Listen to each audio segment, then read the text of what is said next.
রাষ্ট্রপতি মোহাম্মদ শাহাবুদ্দিন আজই পদত্যাগ করতে পারেন এমন তথ্য দিয়েছে বার্তা সংস্থা রয়টার্স। অপ্রকাশিত ৩টি সূত্রের বরাতে সংস্থাটি জানিয়েছে, ইতোমধ্যে পদত্যাগের সিদ্ধান্ত প্রধানমন্ত্রীকে জানিয়েছেন রাষ্ট্রপতি। আনুষ্ঠানিক ঘোষণা আসতে পারে আজ। নীলাদ্রি ফারহানা রিপোর্ট। বার্তা সংস্থা রয়টার্সের প্রতিবেদনে বলা হয়েছে, রাষ্ট্রপতি মোহাম্মদ শাহাবুদ্দিন আজ পদত্যাগ করতে পারেন। ৩টি সূত্রের বরাতে সংস্থাটি জানিয়েছে, ইতোমধ্যে পদত্যাগের সিদ্ধান্ত নিয়েছেন রাষ্ট্রপতি এবং বিষয়টি প্রধানমন্ত্রী তারেক রহমানকে অবহিত করেছেন। একটি সূত্রের দাবি, মঙ্গলবারই এই বিষয়ে প্রধানমন্ত্রীকে জানানো হয়েছে।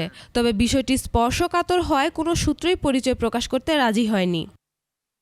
রয়টার্স বলছে, ক্ষমতাচ্যুত সাবেক প্রধানমন্ত্রী শেখ হাসিনার আগামী ডিসেম্বরে দেশে ফিরে আত্মসমর্পণের পরিকল্পনার কথা জানানোর পর রাষ্ট্রপতির পদত্যাগ নিয়ে জোর আলোচনা শুরু হয়। তাকে পদ থেকে সরানোর দাবিতে সরকারের উপর জনমত ও চাপ বাড়তে থাকে।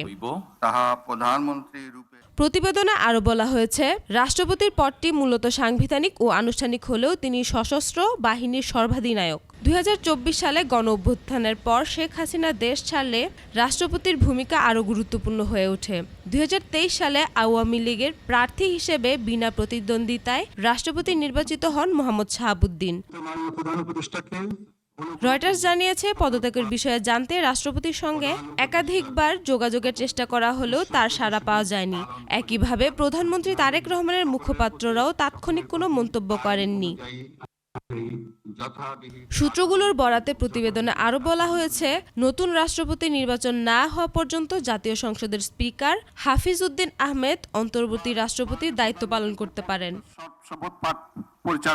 তবে এ বিষয়ে এখনও আনুষ্ঠানিক সিদ্ধান্ত আসেনি। যথাযথভাবে Niladri Farhana, desk report, ২১ television.